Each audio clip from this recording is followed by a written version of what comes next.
How you guys doing today? This is JT from the Poco Moonshine family. Today we are with Robyn, the carnivorous grandma, one of my great friends. How you doing, Robyn? I'm doing awesome, JT. So happy to be here with you tonight. Absolutely. I was just saying before the interview, you are looking incredible. You got the glow, and I don't know what age you are, but you're definitely looking younger and younger every time I see you, girl. I'm 57. Wow, I'm telling you, you look like honestly like you're going back to your 30s. You're looking great. Awesome. Thank you so much. Absolutely. Now, for those who haven't heard your story or anything, how did you get started with the carnivore diet? I started with the carnivore diet about 1 year ago.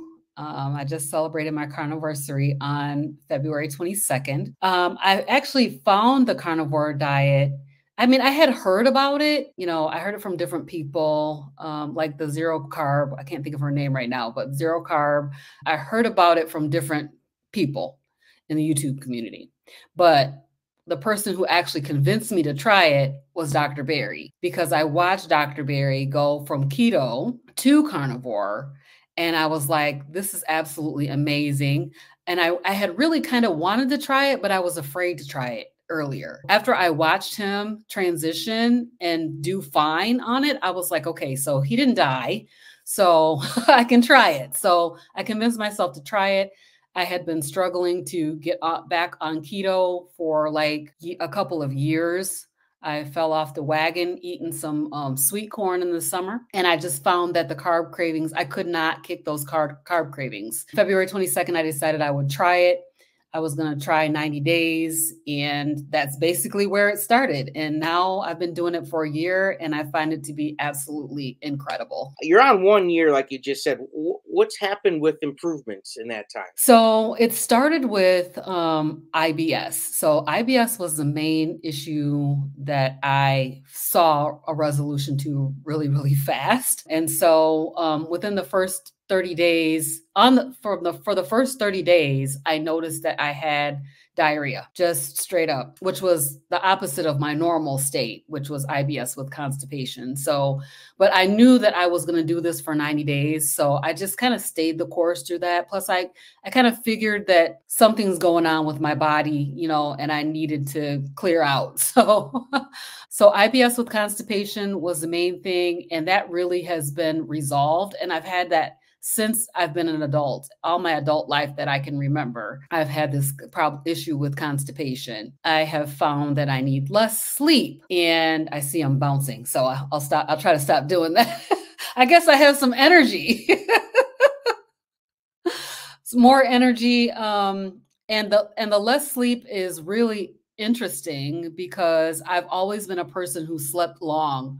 I would sleep a minimum of 8 hours, and preferably like 9 or 10 hours a night. And, my grandkids would all make fun of me because, it's like 6 o'clock, it's time for grandma to go to bed. So, needing less sleep, eczema. I've had eczema on my face. I've used an eczema cream on my face every single day for many, many years, at least 30 years. And since I started carnivore, I have stopped using that eczema cream. Within the first 30 days, I stopped using it. I found that I didn't need it and that I wasn't having eczema on my face at all. So that eczema has basically cleared all the way up. Seasonal allergies, which was a shocker. I was not even expecting that to happen. But again, I had seasonal allergies all my life. I've been allergic to everything: cats, dogs, hay, grass, trees, everything, basically, I've been allergic to. And I had seasonal allergies all year round. So I always took 1 or 2 allergy pills every single day. And a lot of nights, most nights, I would take Benadryl at night to help with all of the stuff that's going on through the night. So I noticed right away, too, that I didn't need to take allergy pills anymore. And so going from taking 1 or 2 allergy pills every single day down to, I think over the course of this year, I've probably taken 5 or 6 the entire time. And so I was really, really surprised to see that seasonal allergies were impacted by diet. That was just a total shocker. I was not really aware that that was something that could happen. Of course, I lost weight. I lost about 20 pounds, I would say, but I lost about 4 or yeah, about 4 dress sizes. So, like, I feel like I'm looking pretty good as far as size is concerned. Although I feel like I still have some weight to lose. I'm just letting my body decide kind of where it wants to land as far as weight is concerned. That is probably the last thing on my list of things that I was concerned about was the weight. Of course, it's nice to lose some weight and stuff, and I feel better in my skin. I feel better in my clothes. I feel like I look better in clothes. But, that 20 pounds is like a side note. Sleep apnea cleared up. I went from, I don't know, something like 20 something episodes a night down to like less than one. I just had a meeting with my pulmonologist this week. So she read my chart and she said it's, my little machine statistics. And she said that you're having like less than one episode per hour. So it's not all the way gone, but it's really crazy better than what it was. The other thing that I noticed that was like a bonus that I never really thought about was like, if you have sleep apnea, you probably have like fatty tongue, which I didn't even really realize was a thing. My singing voice changed. I noticed like, okay, I'm singing with a lot less effort. I'm able to go up and down the register a lot easier. So that was really, really surprising, was that my singing voice, it just is easier to sing. And I sing on a praise team at my church. So I was just singing one day and I'm like, okay, wow. I can sing easier than what I usually would. Praise the Lord, right? That's Yes, amazing. My it mom does. would sing in the church, so I absolutely love that. I'm definitely not a soloist or anything, but I'm like a background singer. I like to sing the background. But I do enjoy singing, and I've been singing at my present church, I've been singing on the praise team for almost 30 years. Can you explain like what practical day-to-day things have changed? For me, it was like my energy. I was a lot Mhm. happier every day. Like, what's some day-to-day things that you notice are different now after being a year on carnivore? So definitely the energy. I feel a lot better, but I can say that this past month I did the lion diet. And I don't know, JT, if you've done lion diet yet. I've broken every time for pork bacon. I, Yeah, yeah. so I've done it Um, for like maybe 4 or 5 days, and I've always broken it. So I have not done diet very well. Let's say that. yeah. So I committed to myself to do lion diet for the month of February, and I actually ended up stopping it on Sunday because I felt so bad. I felt down. I felt like low energy. People were saying, "Okay, what's wrong? What's going on with you? Are you okay?" And I realized that I just did not feel well on lion diet. So that's just been a couple of days ago that I broke that. And I'm still kind of coming back from that. But what I broke it with was some pulled pork, a whole big pile of it.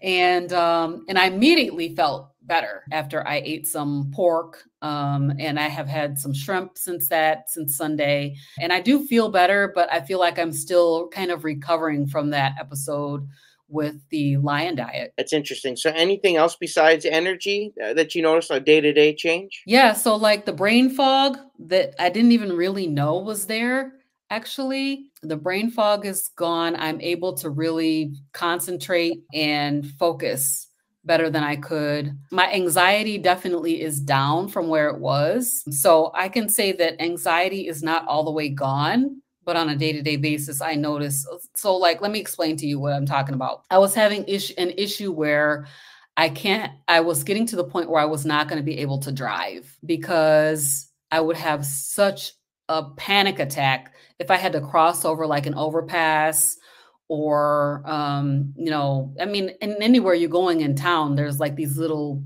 overpasses that cross over a highway or cross over another road or something like that. And as I was coming up on this overpass, I would just completely like freak out. And then when I got on the highway, if I got up to like speeds around 70 or more miles an hour, I would also begin to feel like I'm going to have a panic attack. And in fact, one day I was driving and there was construction. There were these flag things on the side of the road that are like on the divider, on the middle of the road. There's a divider there, these green flag things. And they were just passing me at such this fast rate of speed.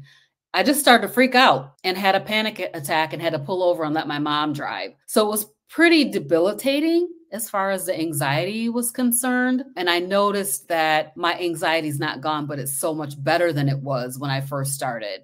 So I don't get on the highway most times, but I have gotten on the highway a few times and I've not had that same type of a reaction. So I can say that it's not gone, but on a day-to-day basis, I don't feel that strong sense of anxiety. Like I don't even want to drive anywhere. I just stay at my house.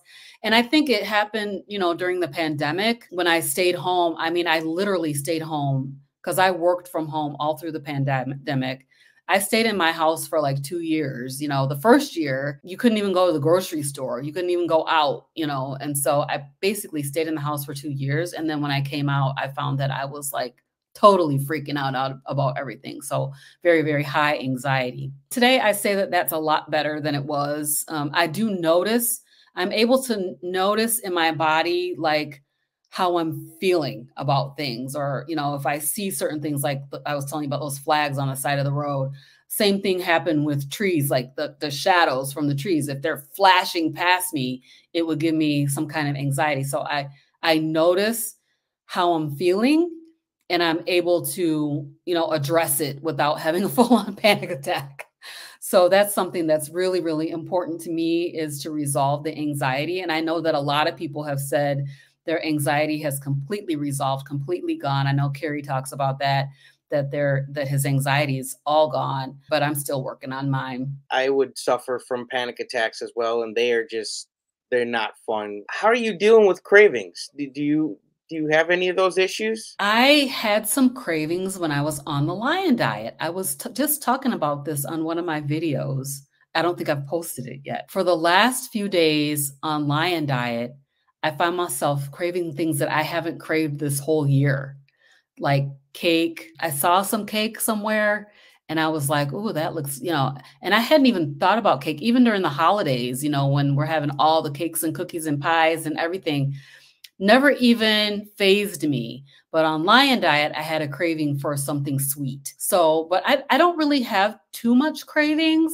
I noticed that I'm craving things like beef liver. That probably sounds absolutely insane, but I will crave that. And then I'll know, okay, so like I need to eat some liver. There's something in the liver that I need, or even during the lion diet, I craved for some shrimp and, I wasn't eating shrimp at the time, but there's something in that I needed to eat. I do kind of do some intuitive type of eating like that, where if I'm craving something, as long as it's meat, I'll eat that. But I don't really deal with too many cravings. The one thing that I don't think I crave it, but I do miss it, is coffee. So I gave up coffee in October. Dr. Chafee was talking about it one night, and he was like, if you're drinking coffee and drinking and using artificial sweeteners, you need to give that up immediately.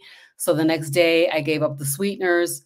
And then a couple of weeks later, I gave up the coffee. Coffee is something that I like. I enjoy it, but I haven't actually like had any coffee since October. I keep talking about it because I guess I'm thinking about having it, but I'm pretty a committed type of a person. Like if I decide to do something, which I felt so bad about having to give up on lion diet 5 days early, because I'd like to keep my commitments, especially commitments to myself. So yeah, so I haven't had any, but that's something that I do miss, is coffee. Yeah, I love that you mentioned you were craving meat, and I think that's a great reminder for people that not all cravings are bad cravings. If Right. if you're craving something and it's within your diet, go Yeah. for it. You want some bacon or some shrimp, or what was your other craving you had? Beef liver. Beef liver. Yeah, I still haven't tried that. And you enjoy the beef liver? I do. Yeah. When my mom used to make it when I was a kid, and it was like onions and gravy and the beef liver and rice. It was super good.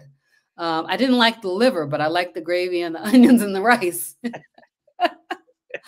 But as I've grown, become an adult, I found that I really do enjoy the taste of beef liver. One thing I think that I've noticed about food and eating as an adult is that when I was a kid, a lot of the food that we ate was overcooked. So you would cook that liver to literally to death. And then same thing with like pork chops, people would cook them till they were just dry and tough and not delicious at all.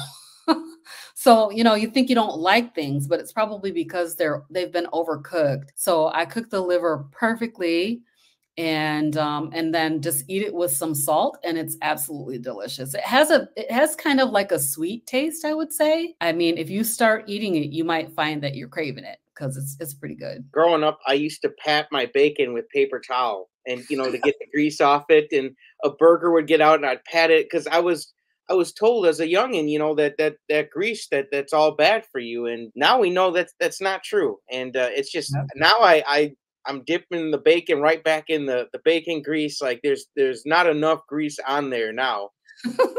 It's Can isn't you it funny how imagine? life changes? It's amazing, especially on this diet. Yeah, it is, and dipping your steak in butter, who would have thunk it? Yeah, I love it. I love it. How are you eating now? How many meals a day, and what do your meals look like? What do they consist of, Robin? So I typically eat 2 meals a day. I eat when I'm hungry, and I don't eat if I'm not hungry. And I find myself that I'm typically hungry twice a day. But I usually break my fast about maybe between 9 and 11 in the morning with, well, typically, normally, it's like bacon and eggs. During the Lion diet, it was everything from chuck roast to ribeye, ground beef. Just cooked up some ground beef, cooked butter burgers, like take a half pound of ground beef, make a big patty out of it and fry it in butter. And so that's what I was eating during Lion diet. So I eat those and then I'll maybe have like a side of butter with it. And then for dinner, I usually have a steak. Actually, today, I'll give a good example. So today I had beef liver, beef heart, and I cut my liver up into small pieces like liver bites. And then I also had some chuck steak beef fat trimmings. So I cooked all of that stuff together in some beef tallow and butter, and that's what I had for dinner. So it's just some kind of meat. And then also I like to have shrimp a lot of times as a side. Sometimes I do eat chicken. Since I got offline, I have not tried chicken yet. I'm trying to just kind of minimally go back and see if anything is causing me any issues because I'm still dealing with my hand eczema. But so far, like I tried the shrimp and I also tried the bacon and the pulled pork on Sunday, and I haven't had any problem with pork or shrimp yet. So chicken will be the next thing that I try. Have you tried rubbing any bacon grease on it? I've tried tallow. I don't know if I've tried any bacon grease, but I've definitely tried tallow. Tallow is great for moisturizing. Maybe I'll see if I can't, because it is dry. That hand eczema is super dry. It's like a wet, dry cycle. It goes through these like blistering and these like it's not really pussy, but it's like water bubbles underneath your skin. It itches so bad too. It's like nightmarish itching. And then it goes through this drying and flaking. It's just, have you ever had eczema or dealt with eczema? No, but my son does, and I think he got that from his great grandfather because they say Mhm. everything kind of skips a generation or Mhm. so like that. But my son has very sensitive skin, and everything for him has been a lot less sensitive since we've gotten him on carnivore. And I That's got awesome. the bacon grease idea from Dr. Barry. He made a Oh, video okay. called "How to Make Bacon Chips," and it's like a kid friendly video. And he just rubs the bacon grease right on his hands for moisturizer, and he says it's also good for cuts. Okay. All Really right. I'll good have to give for that cuts. a So try. don't throw out the bacon grease, folks. Put it in the Oh, eggs. Sear your steaks with it. yeah. Moisturize your hands. Put it in the cut. It's good stuff. Actually, last night we did a cooking show. So I'm on a Monday night show with 4 other ladies called Meaty Mondays with the Fierce Felines. And last night we cooked and I had made some shrimp and I fried that shrimp in bacon grease and butter and it was so good. It was delicious. I used to cook all my eggs in butter, but now I've switched to bacon grease, and it's just Mhm. much more flavor. It I don't know. I is. feel like the eggs are so much better. I can eat a lot more eggs now with them being cooked in the bacon grease rather than the butter. Bacon grease is good. Beef tallow is good. I absolutely love to cook like meats, fry meats in beef tallow. A lot of times I will do like a oven fried chicken. So the heart attack chicken, have you tried the heart attack chicken? I'm all So about Rick's heart attack chicken. yeah, I look for the chicken with like really thick skin on it. That way, Yep. when I deep fry that sucker, it's extra crispy and crunchy. I know it doesn't have those 13 herbs and spices that the KFC has, whatever it is, but I feel like the heart attack chicken is just right up there with KFC, and you're It's gonna save a definitely lot of money because mhm. they get very expensive for their bucket. They get very bougie for their Oh, buckets. yes. Those are So bougie buckets, and they when you definitely are get bougie the buckets. sale chicken, you pick up some chicken that's maybe like 2.5, $3 on sale, Mhm. maybe even less, and then you fry that up, and it's just as good as KFC, Yep. and you're saving money, and it's a lot healthier. Absolutely.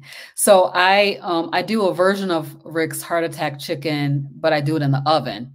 So I take those chicken, whatever pieces it is, wings or thighs. I don't usually do too much other pieces, but sometimes I'll do legs and then season them and roll them around in beef tallow and then bake them in the oven. And they come out crispy and delicious. My grandkids were here and they were tearing that up the other night when I made it. It's like an oven fried type of a chicken, but with the heart attack style. So what do the grandkids think about your diet? You know, they all know that I'm on a carnivore diet. They're not none of them are carnivores yet, but I was talking to my granddaughter, her name's Layla. She's 10, and I was telling her, you can do the carnivore diet when you get older. If you ever find yourself getting sick of anything, you should do carnivore. So they all know that I'm a carnivore. They know that I'm going to have meat for them. And they know that, like the purse bacon, they know that I'll be having some purse bacon or some kind of purse meat that we can eat. So they like it. I think they like it because they get to eat steaks and they get to eat chicken and whatever kind of meat I'm cooking. So it works for them. I recently did a live stream with Dr. Chafee about kids being on the carnivore diet. And it was such a good conversation. You hear everybody talk about adults, but we don't talk much about our kids or our grandkids even when they come Mhm. over. And some parents and grandparents are like, am I doing right by these kids by feeding them all this stuff? Is this okay? Chafee answered all those questions, and yes, it's okay to have the kids at no matter what age eating carnivore, and Yeah. they're going to be big, strong, and healthy. Their brains are going to develop. Their bones are going to be developed.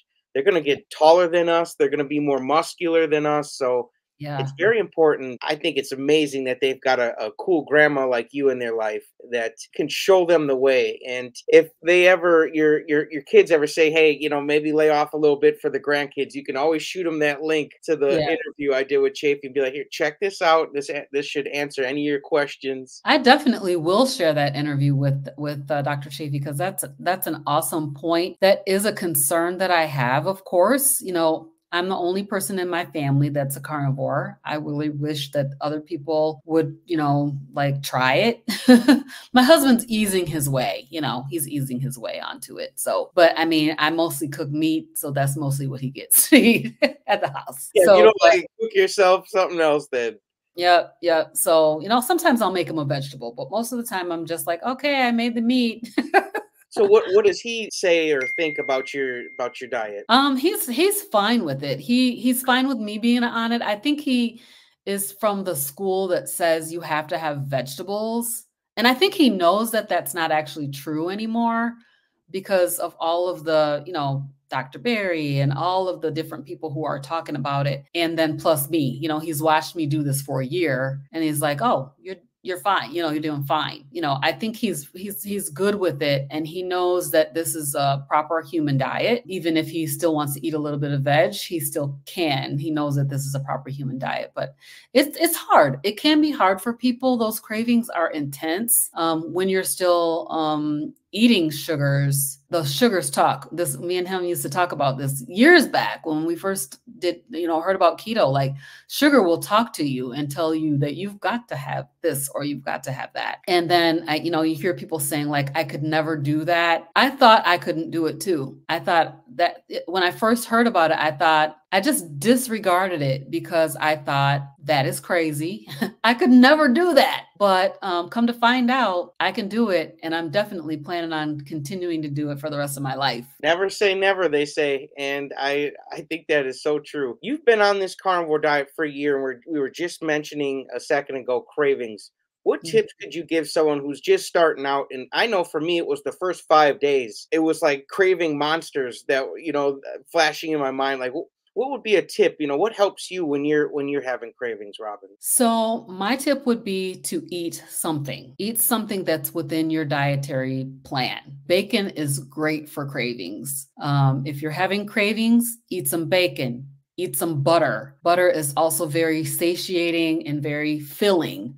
So, eat something like fatty meat, and that will help with cravings. Realize that cravings do pass. You know what I mean? If you ignore those cravings, they will go away. And even though it feels like so intense, like this is going to keep hounding you and hounding you forever, it doesn't last forever. It will go away. If you eat the sugar though, then the next time you're going to have craving again.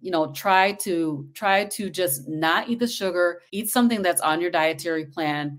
Bacon is awesome. If you eat bacon, I would say eat that. If not, then I would say, eat some fatty meat, eat some butter. Make butter bites are really good. Even brown butter bites are absolutely delicious. They taste like caramels to me. So it's just they're not sweet. But yeah, so there are ways to get past the cravings, and my thing is eat, eat, eat, eat.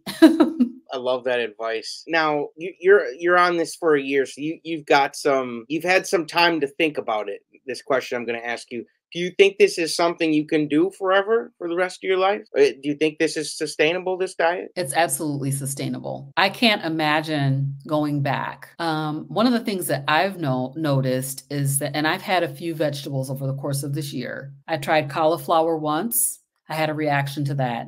I tried broccoli once. I had a reaction to that. The only vegetables that I tried that I didn't have a reaction to were cabbage and onion. I am not willing to risk feeling the way that I felt before. And that inflammation, all over full body inflammation that I had, that I didn't even realize that I was feeling really bad until I wasn't feeling bad anymore. You hear people talk about this amazing overall generalized feeling of well-being that you get from being on a carnivore diet. That's a real thing. And once your inflammation starts to go out, and then your body starts to heal from the inside out, why would you go back? I just can't even imagine why I would want to go back to feeling the way that I did before. Achy all over and just, puffy, and, you eat something and your scale is up 5 pounds because of the inflammation. That happens sometimes, right? When you eat something, the wrong thing, that your scale it's inflammation. It's just your body is holding all that excess water. And I was just listening to, I think it was Dr. Chafee that was talking about the fact that all disease processes are because of chronic inflammation. Our whole society is chronically inflamed. If you could just go outside and look around you and you'll see that people have inflammation. Even very thin people are inflamed. You can see it on them. I would never want to go back to that. I was thinking about what about when you get old and, other people have to care for you? I'm like, them people better give me some meat. They're all going to know that I'm a carnivore, so they better give me meat. Even in like hospitals and stuff, you go into the hospital with diabetes and they give you oatmeal. What in the world? What in the world is that? Why are they telling a diabetic who technically is having a carbohydrate allergy that you can eat so many carbs per meal? That's just mind blowing to me. Like, why would we do that when we know that they have an allergy? Essentially, to carbohydrates. I cannot see any reason why I should go back unless, like the apocalypse happens and we can't get any meat anywhere. I'll go out here and eat these rabbits out my yard. I'll eat them squirrels out here. What about sweet corn? Have you tried that since you've been on carnivore? Sweet corn? No. Oh, no. I had to ask because you mentioned it earlier. I was like, I gotta ask. It was on my list. Sweet corn is my downfall. And I really used to love popcorn and all kinds of corn products. But I know that I cannot eat corn. I know I can't eat carbs because I have like a carb addiction. And so that's why I couldn't stay on keto, and why I'm ending up at such an extreme version, carnivore, ketogenic diet, because I cannot handle the carb cravings. So otherwise I would have stayed on keto, and I would still be on keto, and keto's great. I love keto, but it didn't work for me because of my carb addiction. What do you think is more tough for you, the sugar cravings or the carb cravings? Carb cravings for sure, but the carbohydrates break down into sugar in your system. So to me, it's all the same thing. So I just I will stay away from sugar and, you know, vegetables, which have carbs. I don't see any reason for me to need to eat vegetables. I used to think that you need to eat vegetables just like everybody else does. You know, they think you need to eat so many servings of fruits and vegetables a day. You have to have an apple a day. Apple a day keeps the doctor away and all that business. And it's just actually not the truth. That you do not need, as a human being, you do not need to eat any vegetables or any fibrous products. So no fiber for a year, right? No fiber. And you're doing great.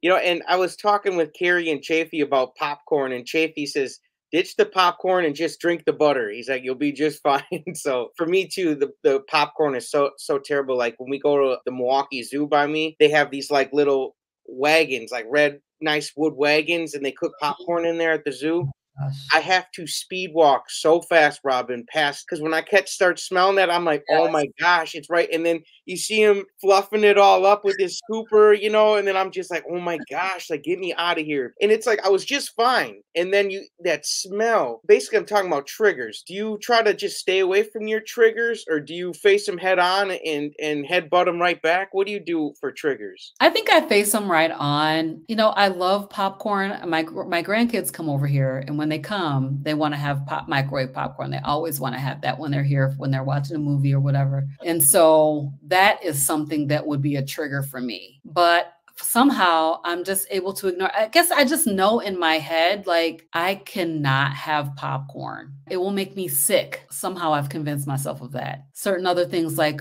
we went to, a couple of weeks ago, we went to the Chinese food buffet. My grandkids love that place because you can eat all you want. So they convinced their papa, my husband, to take them to the Chinese food buffet. So I had gone a few weeks before that. And then I had a bad eczema flare up right after I went there. So I was like, I can't eat there. I'm not going to eat there anymore. And not even the hibachi, because they have this big block of what they're calling butter that sits there and doesn't melt at all.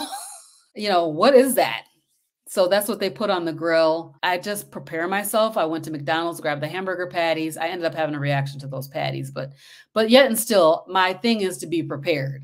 If we're having something at church, we have lots of dinners and stuff at church. I'll just bring my own food because those things trigger me. I used to get really, really mad because they wouldn't have anything that a person who, I was on keto most of the time, a person on keto could eat. But now I'm like, I don't care. I'll just make sure that I'm prepared. And if I'm not prepared, then I'll fast. I'll just fast that meal and not even worry about it. So I think I faced those triggers head on. You know, during the holidays was probably lots of times that I could have been triggered, but I was making all the meat. I was like, okay, so we're going to have, you know, all the fixings and everything, but I'm going to have these 5 different meats, you know, that I can have, and make sure that I'm prepared to be able to just, if I can eat and get full and be fully satiated, then those triggers don't even bother me. Like my mother-in-law's pound cake, which is absolutely incredible. That's a trigger, but I know I can't have it.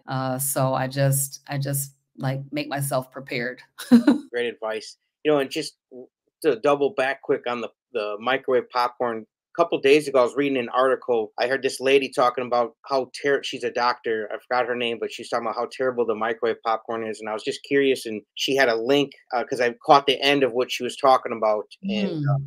so she had a link to it, and basically like the stuff that's inside the bag, you know, so it doesn't set on fire is it's just terrible. And then the fake butter itself, because you know they're not using real butter in there. Like it's Right. just it is so unhealthy. So yeah, it's tough, you know, like at least if you're gonna do it, you know, maybe cook it with one of those little air things where you put it in there and it goes "Ooh," shoots it out. Mhm. And but otherwise, I just and I didn't know that. I thought, well, what could be? I mean, besides it being carbs, I was like, how is the? Right. And she's just going on and on about how terrible microwave popcorn is. I was like, okay, I get it. You scared me. Like, That's a really good point because we know that it's gotta be seed oil. That Yeah, I never really thought about it, but it's gotta be some kind of seed oil and chemicals that's inside of there, so you're inside the bag absolutely too. right, yeah. So check the ingredients and just see if you maybe do cook it for them. Maybe try it a little bit different way and Mhm. see if they. I'm sure Yeah. they'll still enjoy it. And then you could Oh, put yeah. real butter on there for them babies, right? Yep, absolutely. Thank you for mentioning that because that's definitely I never thought about it we should probably just pop it. I don't eat it anymore, but it never crossed my mind, and it was just Mm, intriguing to me because I'm learning so much stuff on this carnivore diet. What has been yeah. something kind of eye-opening or fun that you've learned in this year since you've started this diet? Golly, so I don't even know. Let me think about that for a second. Eye-opening. So one thing that I can say is that I've done quite a few interviews. I've interviewed like 25 people on my channel so far. And the thing that is Amazing. really eye-opening for me is all of the different disease states that are being cured with a carnivore diet and being placed into remission. I'm compiling a list, but just off the top of my head, we've got multiple people who have been cured of their type 2 diabetes. Some people are not saying they're cured, they're saying they're in remission, but they no longer have a diagnosis of type 2 diabetes, which is a chronic, incurable disease. MS, bipolar, all the mental things that mental illnesses that people are dealing with, liver failure, liver and kidney, and just on and on and on, all these different disease states and when I talked to Dr. Berry and Nisha, I asked Dr. Berry, is there any disease that can't be managed with a proper human diet? And he said, well, like if you had a broken arm or something like that, maybe that. It's just absolutely incredible that all of these incurable MS is supposed to be incurable, and chronic and progressive, that you're just going to end up, debilitated, like, and not able to function. And people are curing this with a proper human diet. And so that's really eye-opening to me. My objective is to get the word out, like try a proper human diet. What could it hurt to try it, for 30 days? Give it a shot. One of my favorite things I've recently learned, Dr. Chafee has been talking a lot about autism and how even adults with it can really they can't get rid of it because they've had it for so long, but they can really lower their symptoms to Wow. almost nothing. And he said if you catch kids early enough and get them on the proper human diet, get them on carnivore, they can really reverse their autism. You don't hear many people talking about reversing autism at all. To me, I'm like, how is no one talking about this? Like my wife works with kids with autism, and Mhm. I think it's so awesome to know that she's not allowed to talk about it. Unfortunately, there's this wall up with this diet right now. Right. It's such a damn shame, but It is. it's and it's so frustrating her. She's so close, but she's so far away. Like you're right there, you're talking to the families, the child, and you just can't Can't even say anything. you can't That's you tough. can't even say, hey, 10 feet to your left, there's water if you want to drink it, like because she could get in trouble. And Yeah. it's such a damn shame the obstacles that are built up against this diet. But Mhm. hopefully with Healing Humanity we can get the movie out and we can start Yeah. breaking down some of those barriers and just make it better for not just people with autism, but like you said, all sorts of diseases. So that was just something I wanted to throw in there. Well, I wanna just mention this while we're talking about getting the word out. So, I know you have this also. Women's World. Yes. So I get Dr. made fun Chafee. of. They're like, "You ain't a girl, you ain't a woman. Why you buy that?" I'm like, "Cause this is one of my favorite doctors. I can buy whatever I want." Right, exactly. So Dr. Chafee is on the cover of Women's World, and it's the carnivore cure for weight loss at 50, 60, 70 plus. And what it says right here in this little blue bubble, 1.3 billion people are buzzing on TikTok. 1.3 billion people are buzzing on TikTok. So that's absolutely incredible. I'm seeing so many more carnivores on YouTube. Like it's been an explosion since Carrie over the summer, like June, July timeframe, was saying everybody needs to start a YouTube channel. Well, everybody did because I can't even keep up with all of the carnivore YouTube channels. And I'm on TikTok as well, and I am seeing lots and lots of carnivore talk on TikTok. The one thing that I want you guys to know is the carnivore diet is not a fad diet. It's been around for millions, if not billions of years. It's an ancestral diet. So as human beings, we should be eating meat. That's how we're made. And it's the best natural diet for a human being is to be eating a meat-based diet. I absolutely agree with you. I made a short the other day and I was saying how, what is a fad diet is 3D Doritos and Space Dunk Oreos Oh my God. and Baja Blast. None of Oh that my stuff has been around. That none of that is God. ancestral. That is all new junk that we've made to satisfy the dopamine in our brain, and that's a fad. That Space Yes, Dunk Oreos and Baja Blast. That's a damn fad. So it I'm is. glad you brought that up. It's one of my pet peeves when people comment on my videos and they're like, "Oh, it's just a fad diet." I'm like, "No, it's not. Yeah. Do some research." Just because people are buzzing about it, just because 1.3 billion people are buzzing about it, doesn't make it a fad. Even, when Dr. Atkins came out with the Atkins diet, I think it was in the 70s, maybe the 80s, that he came out with that diet. That keto diet had been around for over 100 years. 100 years ago, they were putting kids who had epilepsy on ketogenic diets to cure their epilepsy. But then, of course, the medicine came out. And so we didn't any longer, I guess, need to, have dietary treatments for epilepsy. But I mean, what's better than curing yourself with food? Let thy food be thy medicine. I don't know who said that, but Whoever did was very smart. And speaking of those kids, I will link that conversation. We had a whole hour-long interview about kids on the carnivore diet. That's all we talked about. I'll put that link in the description of this video. I'm curious though. You've got the glow. I told you earlier. You look like you're going back to your 30s. yay. Is there anybody like your friends or your family, are they saying, "Hey, Robyn, you're looking incredible. What are you doing? I want to do that too." You getting any of that? I'm getting a little bit of that. There is a lady that is on my Facebook page, and she did start a carnivore diet. She started with like a reduced zero sugar challenge and went into a carnivore diet. So, and I know that she's lost like 25 pounds and she's feeling great. And she's actually an educator. So she's constantly teaching about it on her Facebook page. It's really, really awesome. I've had a couple of people at church ask me, or say to me, wow, maybe one person that hadn't seen me in a while was like, wow, you're looking really good. I see that you're doing your thing. They see me on YouTube and on Facebook. So yeah, a few people are asking about it, and I share with them, some videos. I direct them to the doctors because, of course, the doctors are teaching their heads off on YouTube. So yeah, there are a few people who are asking, and my mom is struggling, but she's trying to get back on it. She's trying to get back on it. So I hopefully she will. I told her you at least need to do keto, but she's like me, or I should say that I'm like her. So she probably needs to be on a carnivore diet because of those cravings. How old is mom? Or how young, I should say. She's 75 years young and she looks absolutely amazing. That's amazing. My gramps is going to be 94 in July here, and he's Wow. ketovore.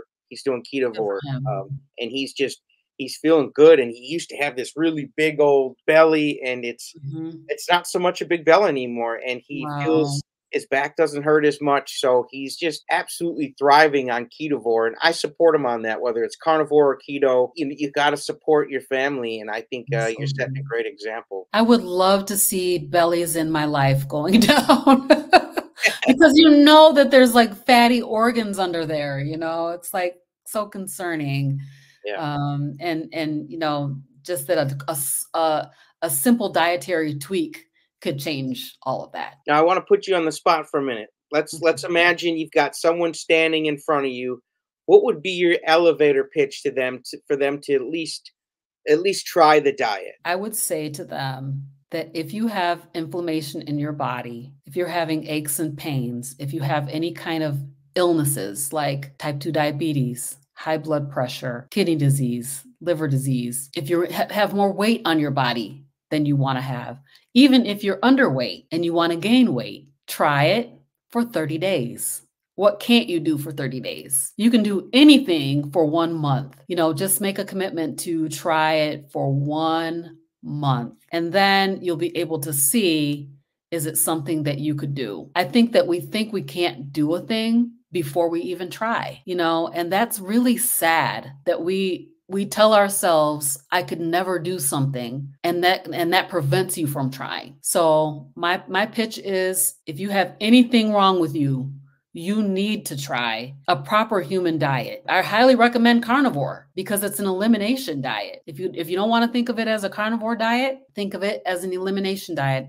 I'm going to eliminate everything, and then you can start bringing back things in slowly and see how those things affect you. But there's something that's causing those disease states. And that is likely to be chronic inflammation, that is putting strain and stress on your body. So highly recommend to try it for 30 days at least. Love that pitch. I love it. Now, I like to end my interviews by asking my guest here, what's on your heart? What would you like to talk about? It's a year later. You're a brand new person than you are from where you started. What's on your heart now, a year into this? So I think what's on my heart is probably the same thing that's been on my heart that caused me to start my channel. And that is, and I know the word is getting out, but there are still people out here who have not even heard of the carnivore diet, have not even heard of a proper human diet. And so my objective is to get the word out also, particularly for my community, because we are trusting what our doctors are telling us. And I'm sorry, the doctors, either they don't know, or they're uninformed. And I think that they think they're right. Matter of fact, let me just say this. I was at the doctor's office yesterday with my granddaughter. She had an infection on her finger. The nurse practitioner came in and said, we're going to give her some kind of product for her finger. My daughter said, that's not going to work. She's going to need an antibiotic. The nurse practitioner said, I'm going to give her this. I'm right. So then he goes and looks in his computer and he says, oh, I'm wrong.